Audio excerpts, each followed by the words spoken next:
auditeurs du WIMEC et au nom de toute l'équipe. Écoutez, je vous souhaite la bienvenue pour suivre ce deuxième WIMEC webinaire. Donc, nous sommes vraiment ravis de vous accueillir une nouvelle fois aujourd'hui pour ce rendez-vous qui est désormais mensuel.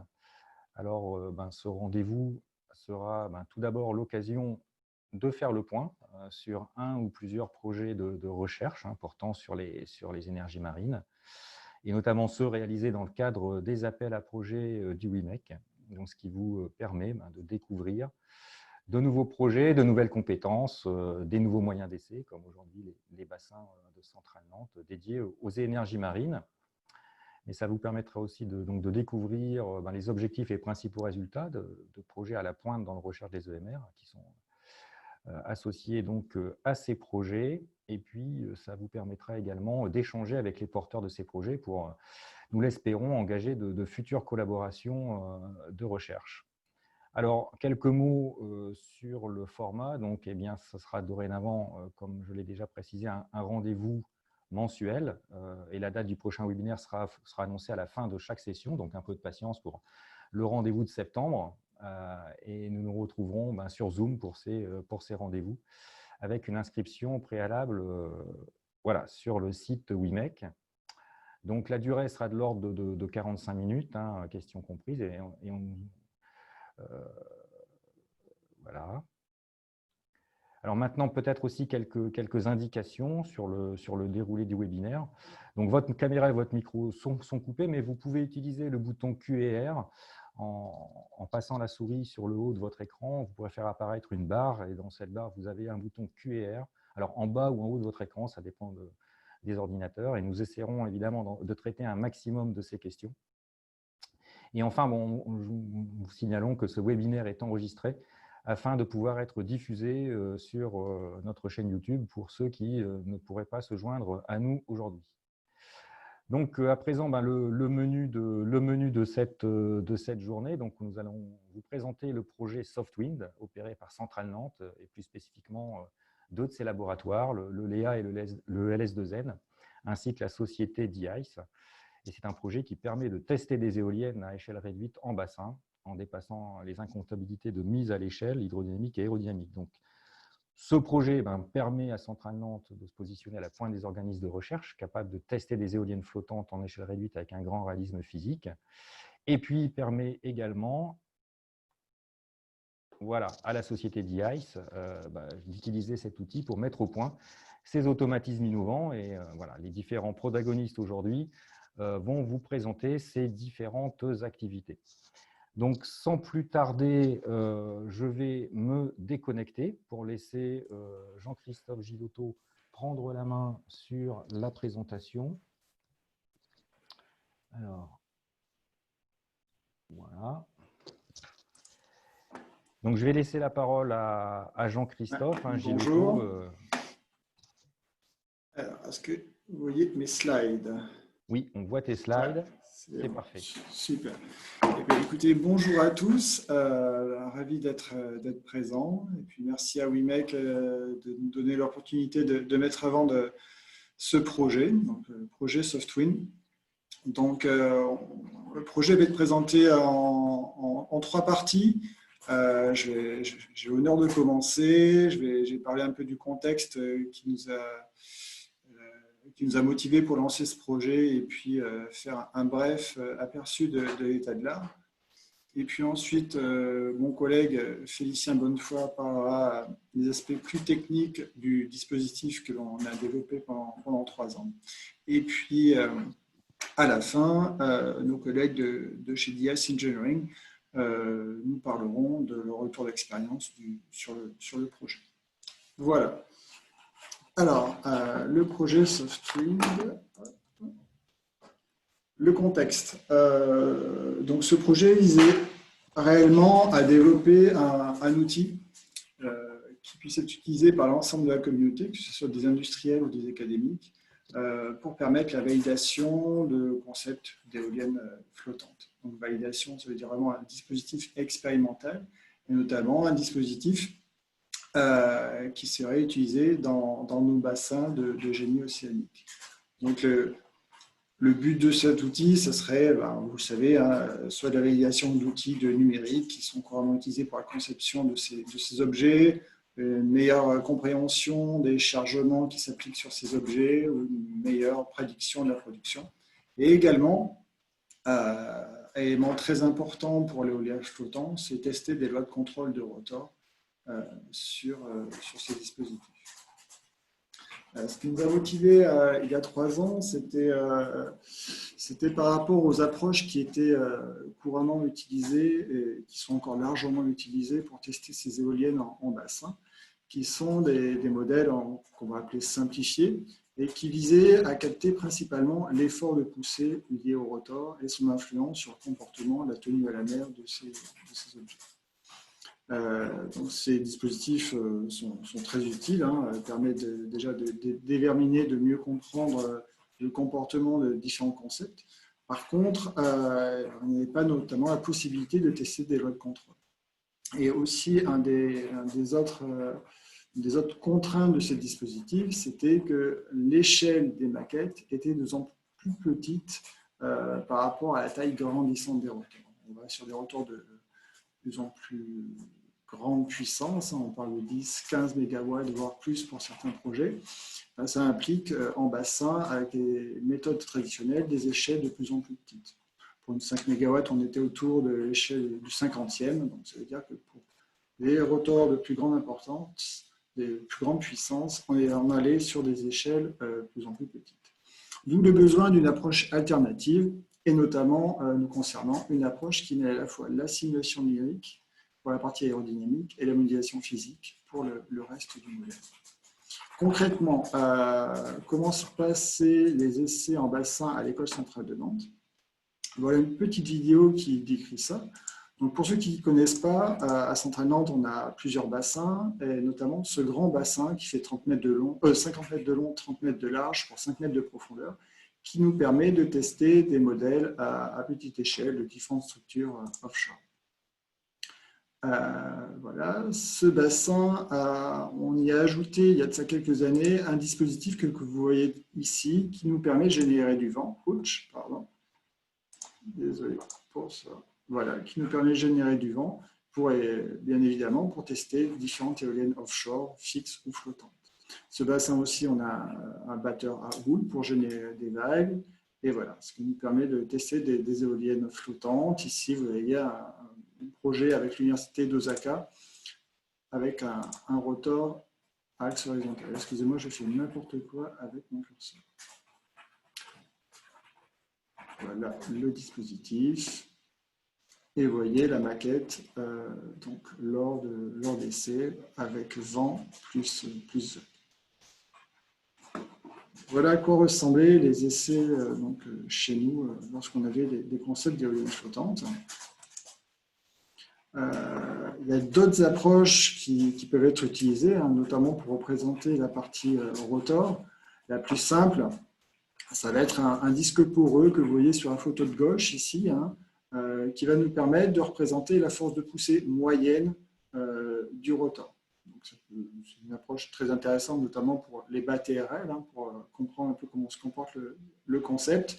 Par contre, en termes de représentation physique des efforts aérodynamiques, voilà, on va principalement se concentrer sur la force de poussée moyenne. Les efforts dynamiques ne vont pas être pris en compte. Deux approches plus élaborées ont été imaginées. D'abord, voilà, une maquette du rotor mise à l'échelle. Par contre, voilà, cette mise à l'échelle suit des lois de similitude qui sont basées sur des nombres adimensionnels. Généralement, pour des structures offshore, donc pour des tests hydrodynamiques, on va utiliser le nombre de Froude. Voilà, donc, on va respecter le nombre de Froude pour mettre à l'échelle nos maquettes. Par contre, pour l'aérodynamique, le nombre de Froude n'est pas suffisant, il faut respecter le nombre de Reynolds.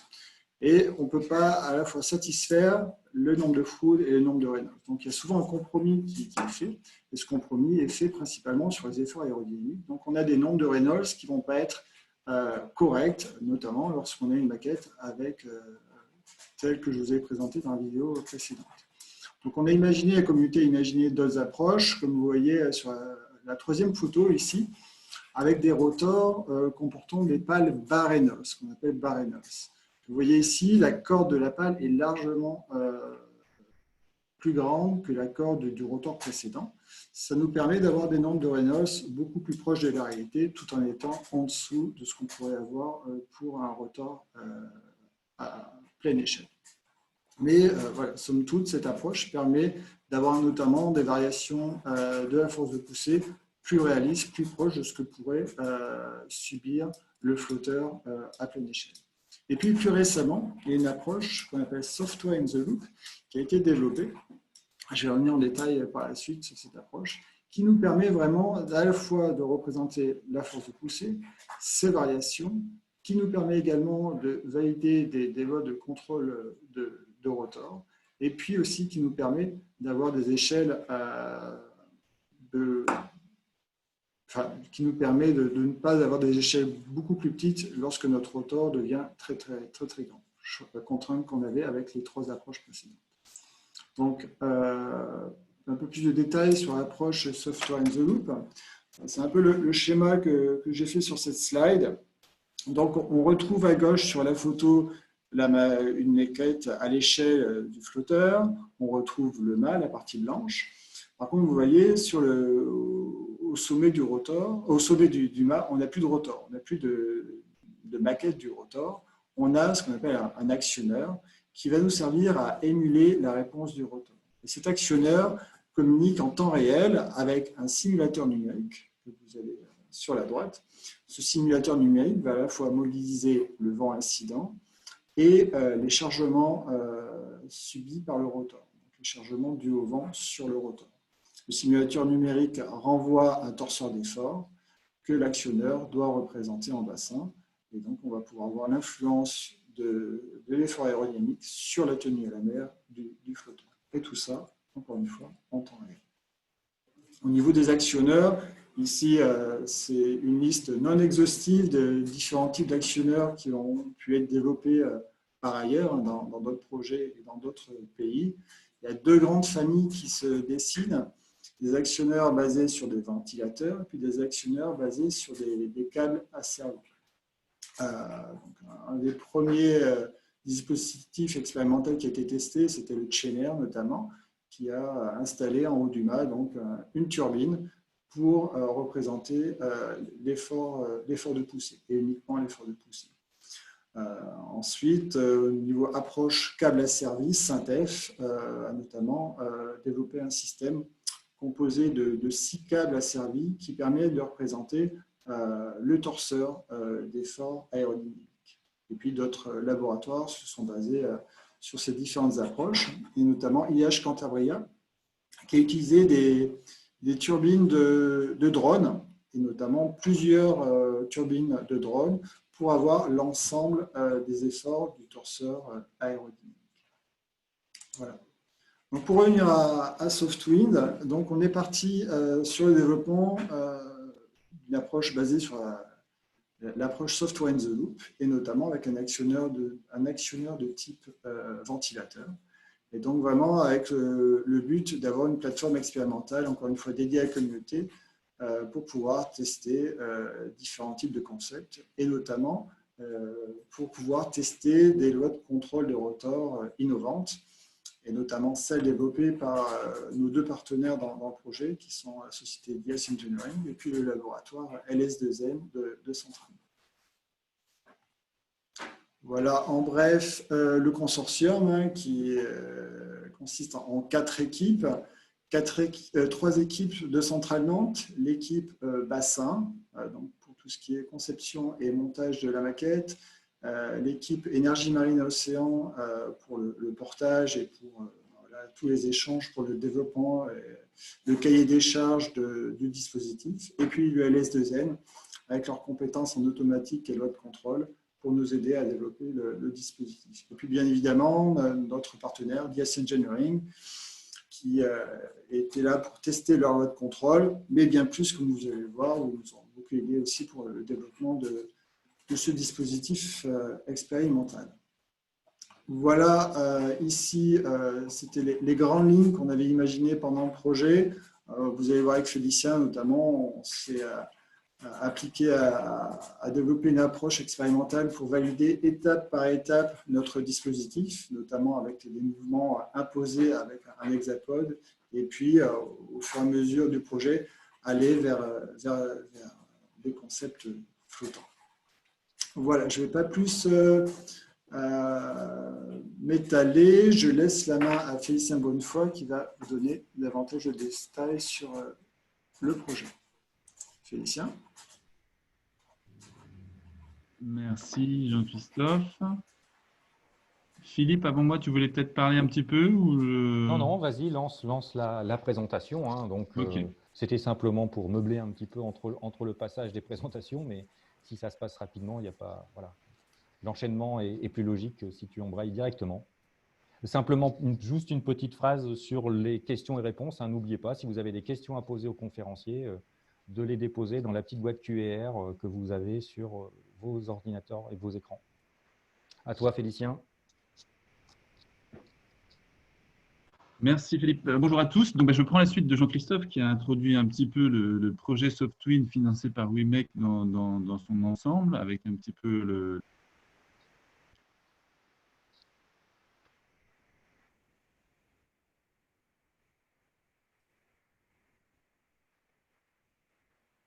Ça.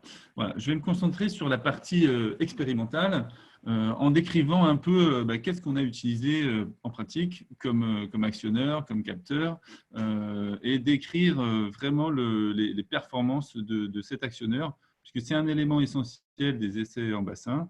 La qualité des essais dépendra essentiellement de la qualité de cet actionneur. Tout ce qui est essai sur le flotteur en lui-même, c'est des choses qui sont bien connues dans les différents moyens d'essai. Donc, on sait générer des vagues, analyser les mouvements mesurés et en déduire des quantités sur le flotteur. Quand on rajoute donc cette partie effort aérodynamique, on a première tâche de qualifier correctement le système qu'on met auquel on a appliqué ce système. Vous avez un exemple ici de la bouée qui a été développée dans le cadre du projet SoftTwin. Je vous parlerai aussi d'autres applications qui ont été faites. Et puis, je parlerai un petit peu à la toute fin du modèle numérique qu'on a utilisé, OpenBAST. On verra qu'on peut utiliser en fait n'importe quel modèle aérodynamique qui serait disponible et qui calculerait suffisamment rapidement les efforts aérodynamiques. Donc, je présente déjà un petit peu plus en détail le système qu'on a mis en place. Donc, la nacelle, en haut du mât, elle est composée principalement de deux éléments essentiels. Donc, la turbine elle-même qui va générer l'effort. Donc, c'est une turbine 12 pales qui tourne à 10 tours minute et qui permet 30 newtons, qui correspond à la mise à l'échelle des efforts aéros.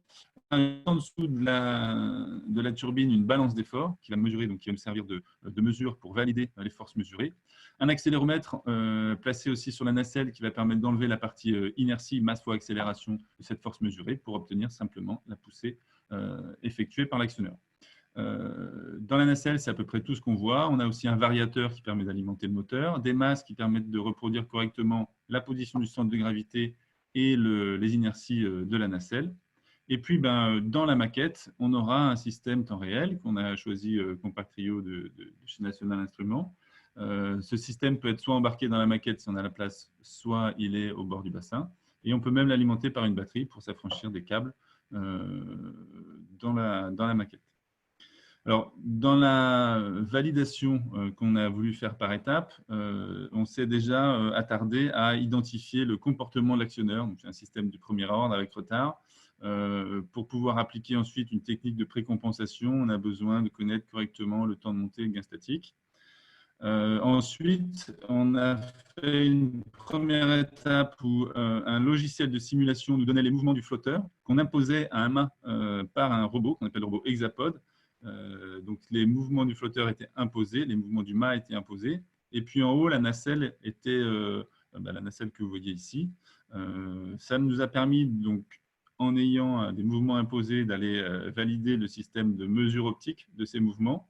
le transfert de ces mouvements mesurés au logiciel aérodynamique OpenFast et la validation des calculs de force et de l'efficacité des performances de l'actionneur pour reproduire ces forces calculées en moyen d'essai. Donc, on enlevait simplement la partie flotteur pour la remplacer par un robot qui imposait les mouvements.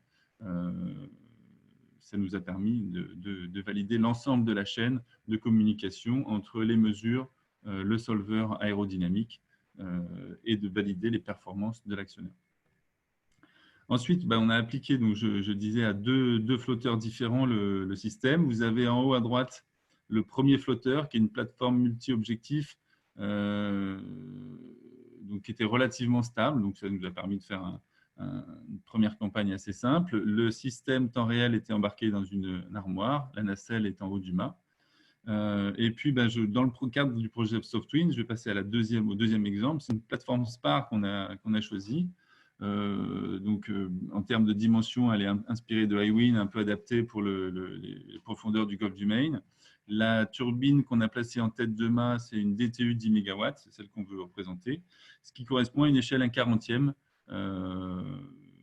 dans le bassin de l'école centrale, avec la profondeur et la taille des vagues qu'on peut faire. Donc, le 1/40e, c'est l'échelle qu'on choisit. Le volume disponible nous a permis d'installer le système temps réel à l'intérieur de la maquette. Vous avez ici la photo du dispositif avec un ballast, une batterie, toute la partie électronique au-dessus, le compact Rio qui assure le temps réel. Et un des avantages, c'est qu'on avait une transmission Wi-Fi des données et on avait donc un seul câble Ethernet qui permettait de relier la maquette au bord du bassin, ce qui allège et ce qui nous assure. On voit parfois des essais avec beaucoup de câbles qui passent de la maquette, de la turbine jusqu'au bord du bassin. Ici, on s'en est affranchi grâce à la batterie notamment et au volume disponible. Quelques exemples de données. Vous avez à droite les données qui sont issues du calculateur aérodynamique, la vitesse du vent qu'on impose en entrée, donc calculée avec TurbSim dans OpenFast. Le contrôleur se met en route à certains instants pour contrôler l'angle des pales. La vitesse de rotation est calculée et on a une poussée aérodynamique que vous voyez sur le graphe du bas en rouge qui nous sert de consigne. Sur la gauche, vous avez les données expérimentales, donc les conditions de houle qu'on a générées qui sont mesurées dans le bassin. La vitesse mesurée en tête de mât, donc qui est envoyée à FAST pour faire le calcul de poussée avec les vitesses incidentes. Et puis, de la force de consigne en rouge, on calcule la commande à envoyer à l'actionneur qui va nous donner donc, la poussée en noir mesurée par la balance d'effort.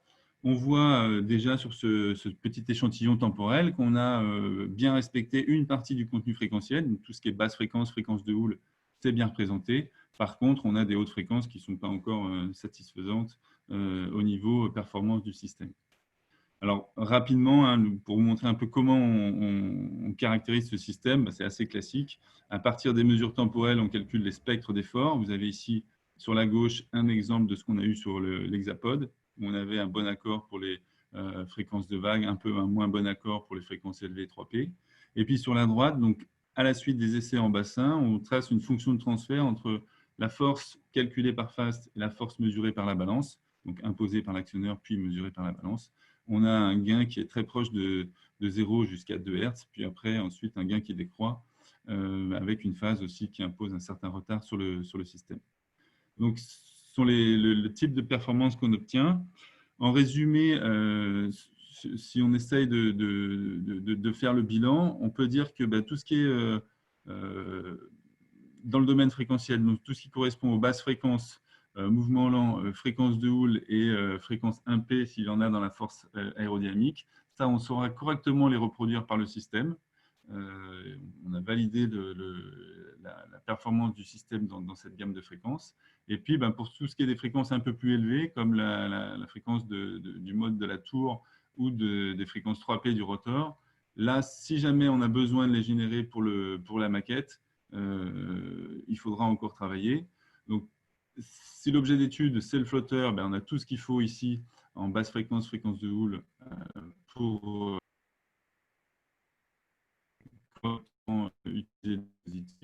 qui nous intéresse, c'est le comportement d'un mât, par exemple un mât souple, comme on a essayé de le faire pendant les essais. À ce moment-là, on a besoin d'un peu de travail. Très rapidement, donc, je parle de la partie modèle numérique. Donc, vous avez compris qu'on a utilisé OpenFast, mais ce n'est pas du tout un choix restrictif. On pourrait très bien changer ce modèle numérique.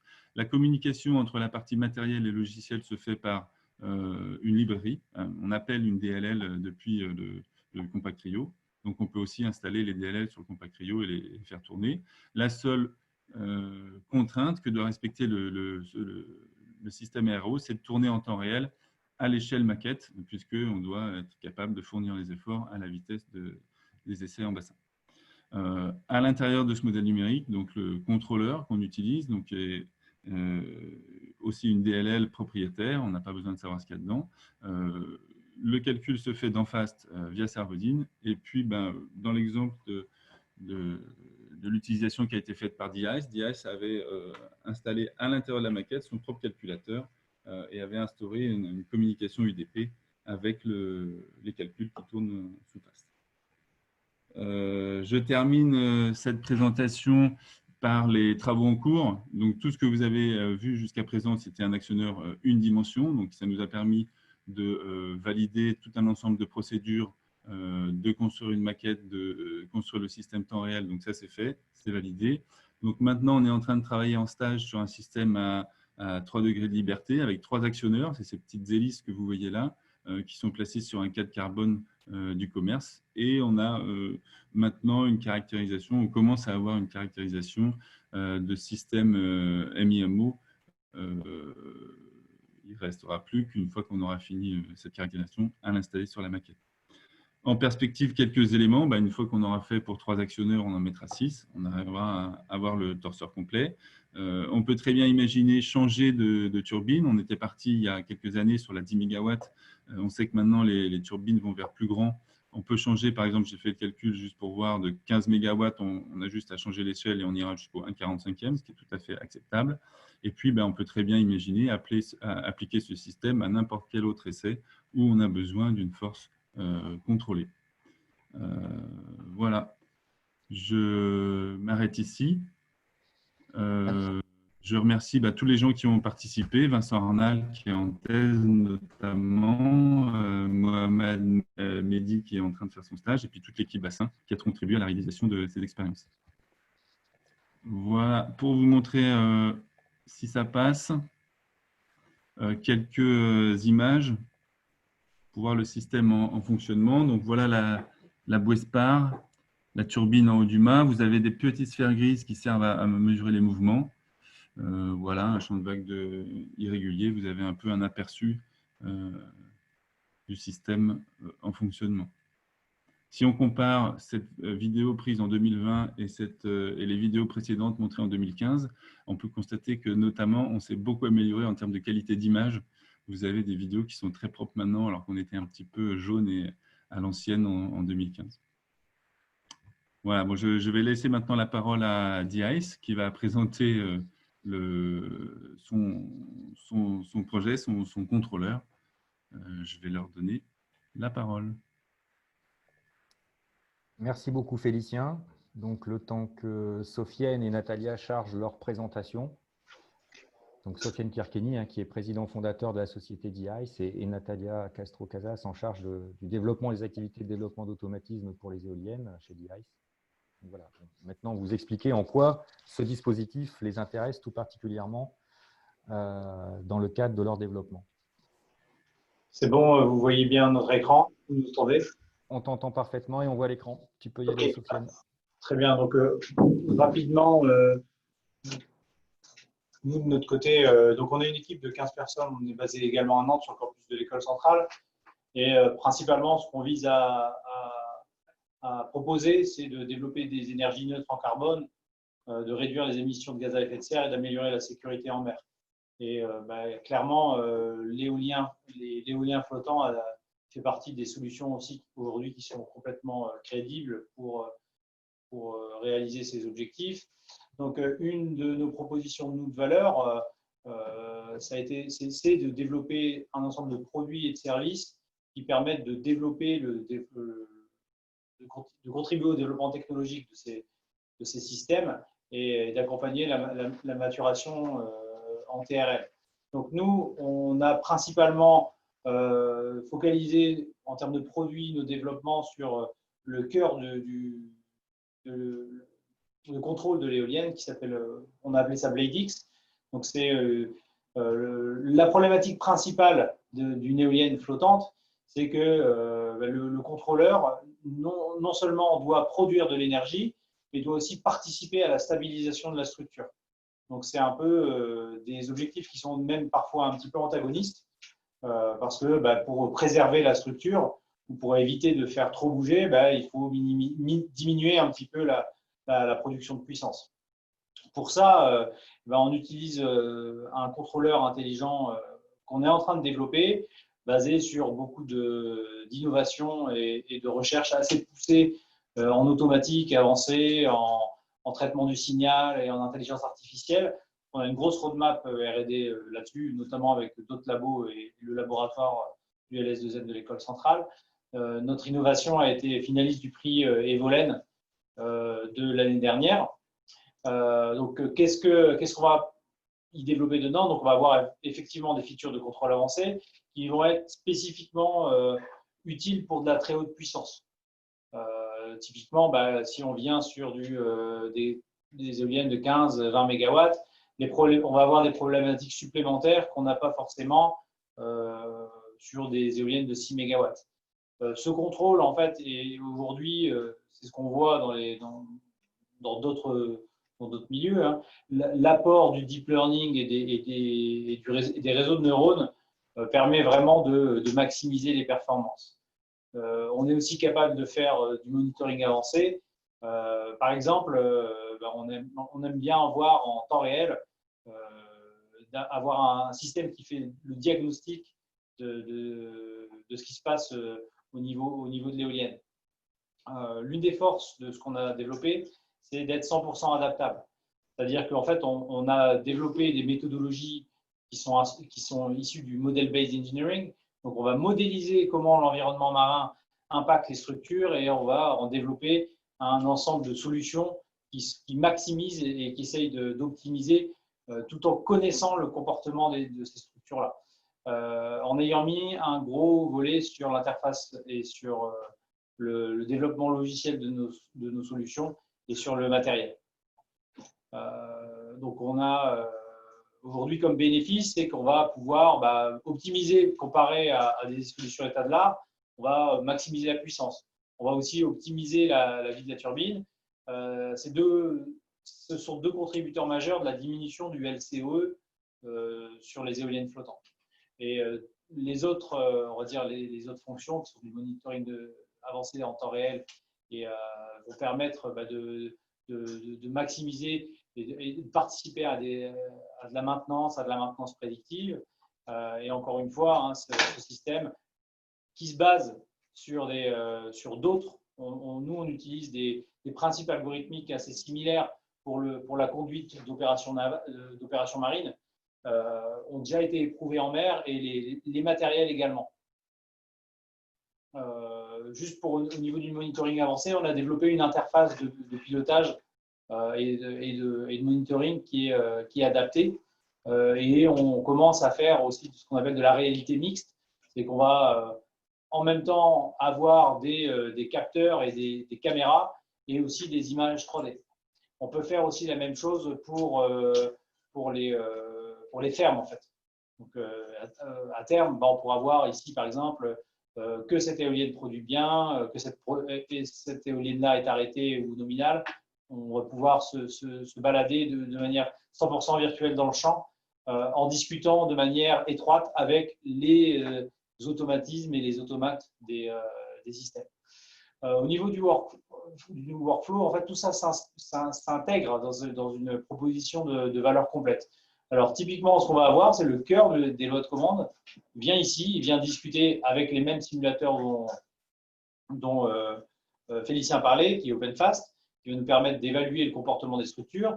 Et en fait, une de nos grosses propositions, c'est non pas de travailler uniquement sur un produit, mais c'est surtout un workflow qui permet pour un client ou pour un projet de nous donner des entrées et nous, on est capable de lui sortir toutes les sorties en ayant un processus scientifique de très haut niveau. Une grosse roadmap là-dessus. Donc, les travaux ont commencé en 2015. Les travaux scientifiques ont été les gros travaux scientifiques, la première série de travaux scientifiques en 2017.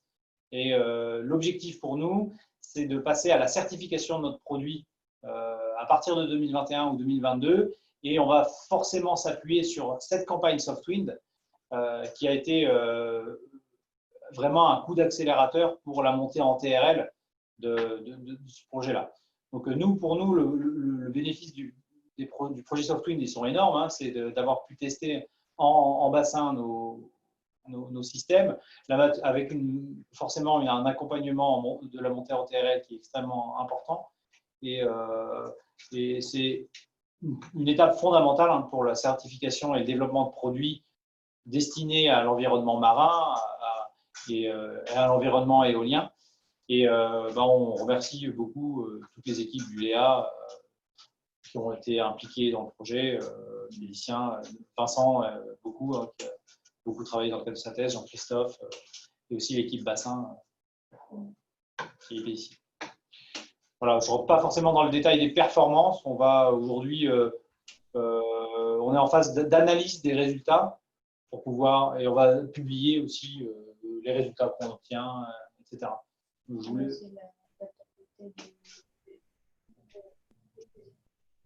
Ouais. Et aussi, l'un des bénéfices de ce projet-là a été pour nous de pouvoir être le réceptacle d'un environnement de test de nouvelles lois de contrôle. On a pu, grâce à notre plateforme logicielle, tester par exemple des algorithmes extrêmement innovants du LS2N, dont on est en train encore de dépouiller les résultats. On fera parvenir à WIMEC, bien évidemment, la primeur de ces résultats dans les mois qui arrivent.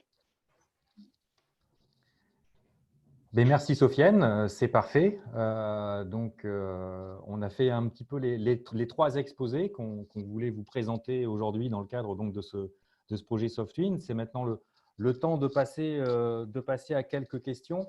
Donc, une première question, quelle perspective d'utilisation du dispositif dans les mois, dans les années à venir pour SoftWind?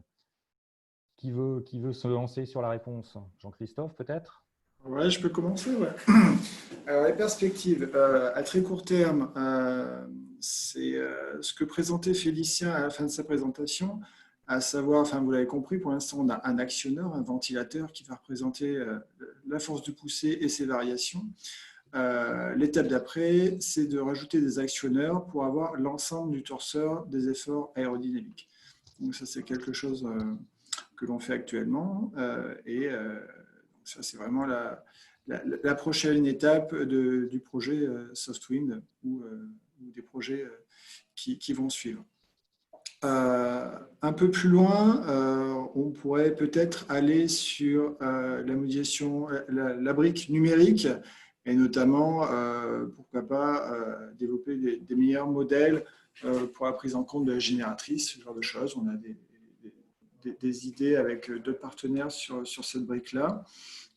On a également des idées pour coupler ce dispositif avec des évaluateurs temps réel pour la prédiction des vitesses du vent ou d'état de mer, par exemple.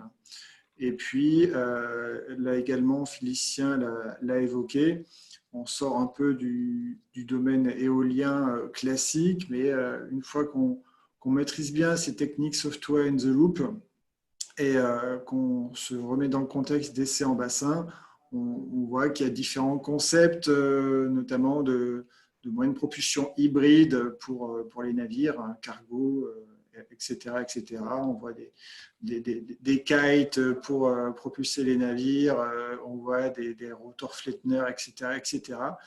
Si on a besoin de faire des essais couplés de ces engins, on pourrait adapter le dispositif SoftWind à ces besoins. Voilà dans les grandes lignes ma vision des choses. Ok. On a une autre question sur le niveau de TRL atteint aujourd'hui avec ce dispositif. Et peut-être pour préciser, est-ce qu'il y a déjà un intérêt aujourd'hui, par exemple pour un développeur d'éoliennes flottantes, d'utiliser le dispositif tel qu'il est développé aujourd'hui, même si on va vers le 3D, même si on va vers plus de perfectionnement? Quel est votre avis là-dessus?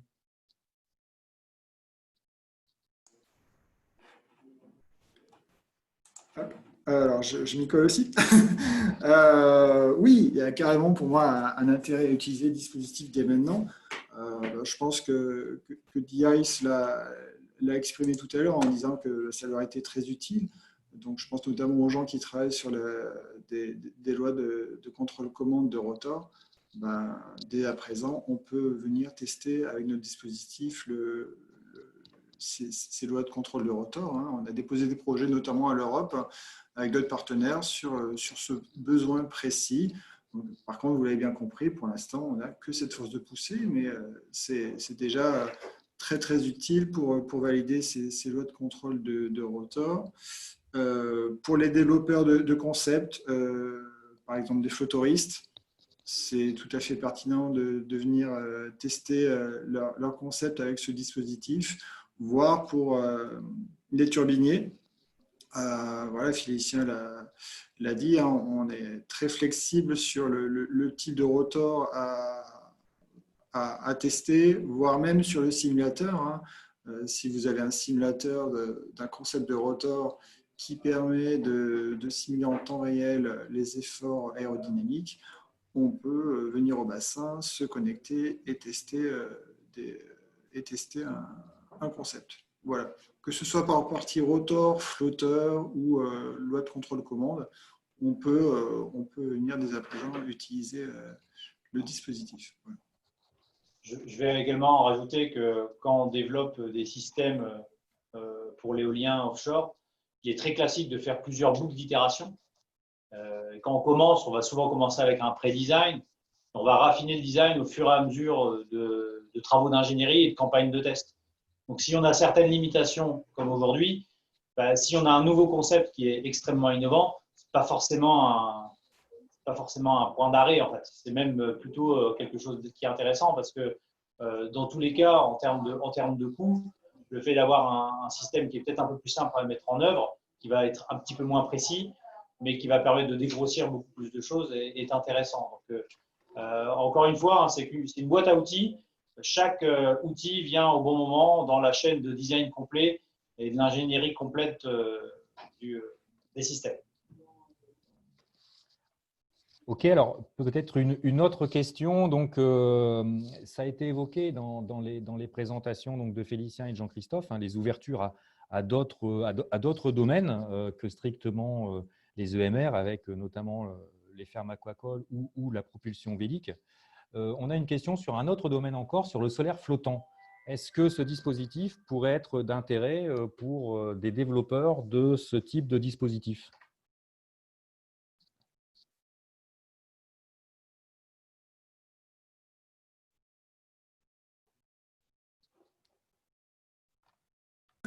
Je me reconnecte. Ouais. Là, comme ça, il manque quelques éléments du software in the loop pour le solaire flottant.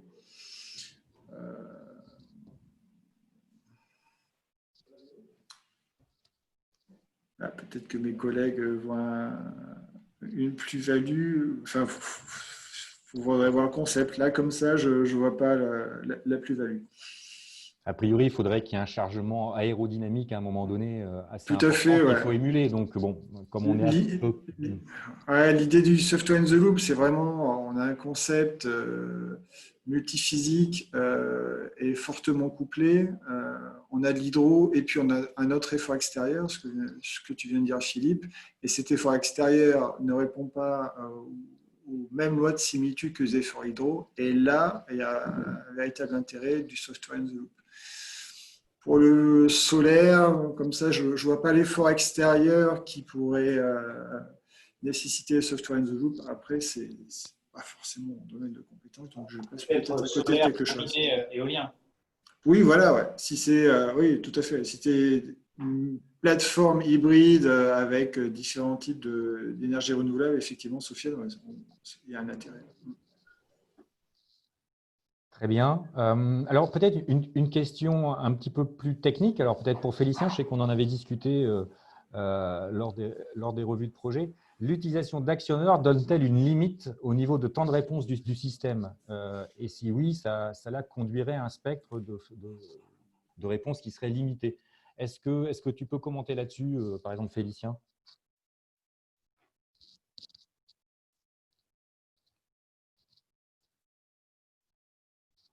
Félicien, ton micro n'est pas ouvert. Je pense que tu peux recommencer dès le début. Donc, les actionneurs ont forcément un temps de réponse limité qu'on a identifié. Donc, si on ne fait rien, effectivement, ça limite fortement la bande passante du système qui reproduit les efforts aéros. Donc, ça nous empêche de générer une partie du spectre des efforts aérodynamiques.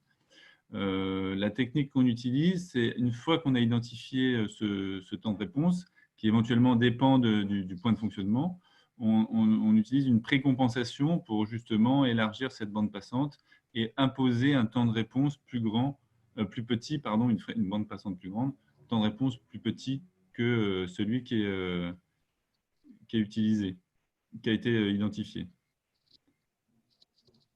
D'accord, OK.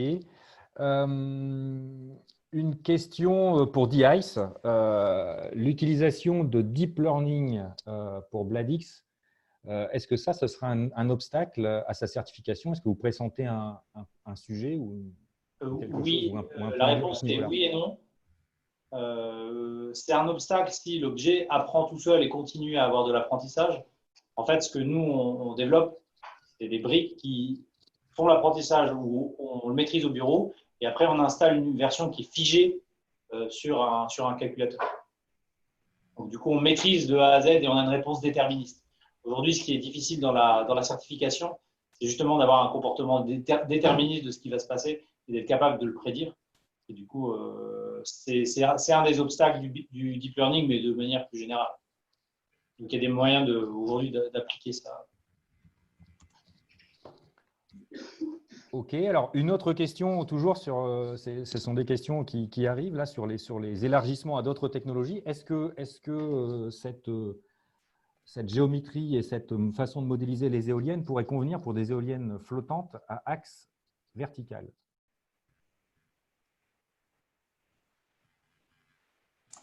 Je m'y Allez.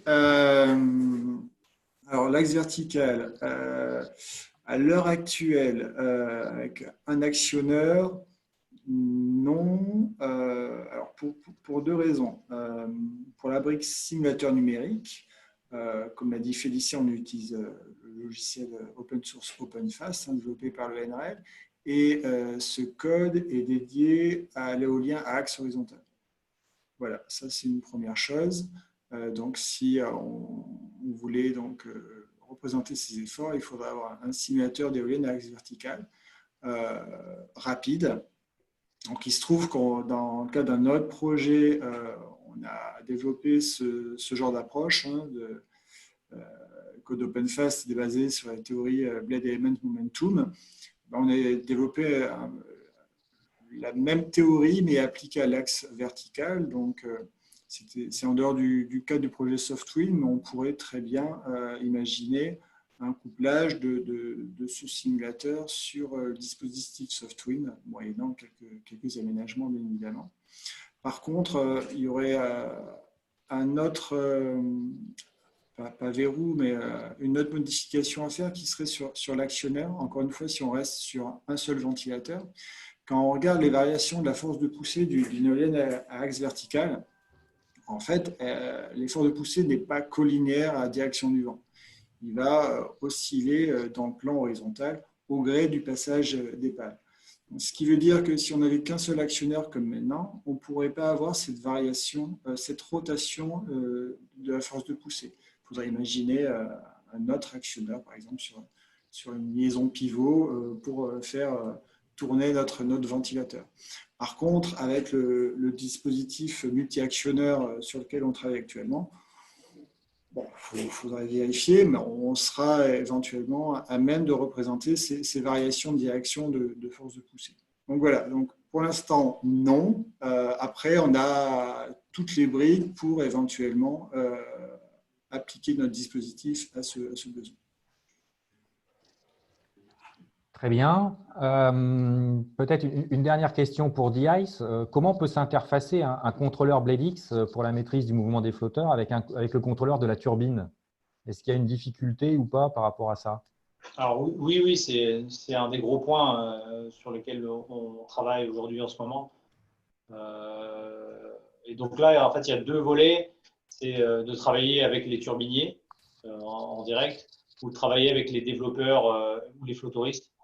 Donc, on a plusieurs actions de ce côté-là pour pouvoir, on espère pouvoir tester notre technologie full scale d'ici 2 ans. Mais il y a pas mal d'obstacles. Et il faut avoir l'information de la turbine, il faut avoir l'équipe de développeurs pour avoir tous les plans techniques, tous les plans électriques et faire toute la connexion physique parce que c'est obligatoire d'avoir la connexion physique entre les contrôleurs de la turbine ou des turbiniers et les contrôleurs BladeX. Il y a des gros travaux en ce moment sur ce sujet-là. Et clairement, en fait, c'est la prochaine étape. Donc, il y avait une personne qui demandait tout à l'heure ce que c'était TRL. TRL, c'est le niveau de maturité technologique. Donc, 1, on est dans des recherches amont. 10, on est sur du produit de la vie courante. Et l'objectif aujourd'hui de ces travaux, c'est de passer les étapes plutôt fondamentales, les TRL 3, 4, 5. Et ces étapes dont Philippe parle, c'est plutôt des étapes d'industrialisation qui seront les prochains gros défis, qui sont plutôt des TRL un peu plus haut niveau, 6, 7, 8. OK. Une question sur le système et ses performances, les performances accessibles. Est-ce que le système permet de tester des arrêts brutaux de la turbine et notamment l'impact sur le flotteur? Si l'arrêt brutal a comme conséquence juste d'arrêter la force de poussée, le système actuel permet de le faire. Si cet arrêt brutal de la turbine engendre aussi des forces transverses des moments, il faudra attendre encore un petit peu pour le système à 6 degrés de liberté, mais c'est tout à fait possible. Ce n'est pas une situation qu'on a testée jusqu'à présent dans nos essais, puisqu'on s'est limité à des vitesses de vent depuis la vitesse nominale, mais sans jamais aller jusqu'à l'arrêt de la turbine. Mais on peut l'imaginer, ouais. Très bien, merci Félicien. Et peut-être une dernière question moins technique, mais qui sera bien pour peut-être une conclusion. Cette collaboration d'une entreprise privée DICE avec la recherche publique, notamment Centrale Nantes, est-elle faite pour durer dans le temps et surtout dans un secteur aussi porteur? La France est-elle en retard à ce niveau-là ou a-t-elle rattrapé son retard? Il y aurait beaucoup à dire. Oui, vaste sujet. Bon, peut-être sur la collaboration déjà. D'un point de vue général, entreprise privée, recherche, nous au labo, on le fait couramment pour l'éolien et pour d'autres sujets. Plus particulièrement avec DICE, oui, on a d'autres projets en collaboration avec eux. Donc, j'espère qu'ils ne vont pas me contredire. on a bon espoir de continuer à travailler avec eux sur cette thématique. On a déposé des projets très récemment sur cette thématique et on croise les doigts pour être financé. Voilà. Après, pour le reste… sur ce sujet précis, on a aussi on a monté ensemble une proposition pour continuer à développer le système et à l'utiliser dans un cadre industriel aussi, enfin dans un cadre d'un développeur et flottoriste industriel. Ce qui est en cours d'évaluation. On espère aussi, nous, continuer à travailler là-dessus, parce qu'on a plein d'idées, on a plein de choses à tester. Et c'est vrai que l'une des difficultés aujourd'hui, c'est de trouver les cadres, un peu les cadres formels. On attend des bonnes nouvelles. Sinon peut-être pour compléter sur la partie, je dirais, comparaison à l'état de l'art, je dirais quand même que tester en loi de similitude avec un grand réalisme physique, ce qu'on peut faire maintenant entre l'aérodynamique et l'hydrodynamique, on ne s'est pas donné à tous les bassins, ce n'est pas donné à tout le monde, et que voilà, on est quand même avec l'expérience cumulée de l'équipe projet Softwind de développer des choses qui sont quand même à la pointe de ce qui se fait, et avec le système 3D qui sera vraiment, je dirais, au front edge de l'état de l'art sur les tests d'éoliennes flottantes en bassin. Enfin, en tout cas, moi, je le pense. Donc, et est-ce que la France est en retard? Alors, je ne sais pas si c'était par rapport, je dirais, à ce type de simulation ou plus sur la thématique de l'éolien flottant. Je dirais qu'aujourd'hui, non. Si on parle de la thématique globalement de l'éolien flottant, la France n'est pas en retard, contrairement à l'éolien posé, où on a déjà 22 gigawatts à l'eau au nord de l'Europe. La France est dans la course. La France a à ce stade le projet de développement dans les cartons donc de 100 mégawatts répartis sur un site de test de ferme précommerciale en Bretagne et 3 sites sur la façade méditerranéenne. Si ce projet voit le jour, enfin, si ces 4 projets voient le jour et c'est bien parti, donc à un horizon quand même assez court, de l'ordre de 2022-2023, bon, ce sera un des plus gros démonstrateurs au niveau mondial. Maintenant, il ne faut pas mollir. Il y a des compétiteurs importants, à la fois en Europe, mais aussi maintenant en Asie, avec le Japon, qui développe aussi beaucoup ces éoliennes flottantes parce qu'ils ont des profondeurs, enfin, ils sont rapidement en eau profonde, près de leur côte. C'est là aussi l'intérêt du flottant, c'est qu'on peut aller chercher des profondeurs d'eau supérieures, donc des gisements encore supérieurs en termes de surface maritime exploitable. Et puis, on voit apparaître aussi des challengers comme la Corée, qui étaient en dehors des radars il y a 2 ans et qui sont en train de développer 100 à 200 mégawatts. Et je pense que ça va aller vite parce qu'en général, dans ces pays d'Asie du Sud-Est ou la Chine, ça va très, très vite. Donc, pour l'instant, on n'est pas en retard, mais il ne faut pas mollir. Voilà. Je ne sais pas si quelqu'un veut compléter ou veut rajouter quelque chose. Très bien, Philippe. Bah, écoutez, moi, ce que je vous propose, alors s'il y a d'autres questions, bon, on essaiera d'y répondre aussi. Et puis surtout, n'hésitez pas à nous contacter. Vous avez les coordonnées de WIMEC, vous avez les coordonnées des gens qui ont présenté aujourd'hui. Si vous ne les avez pas, vous pouvez passer par nous. Et si vous êtes intéressé par toutes ces compétences et ces moyens d'essai, ben surtout, n'hésitez pas à nous contacter. Les équipes seront un plaisir de vous répondre et de discuter avec vous. Alors, peut-être en guise de conclusion, comme je vous l'avais promis tout à l'heure, donc au mois d'août, on fera un petit break, ça sera le break estival.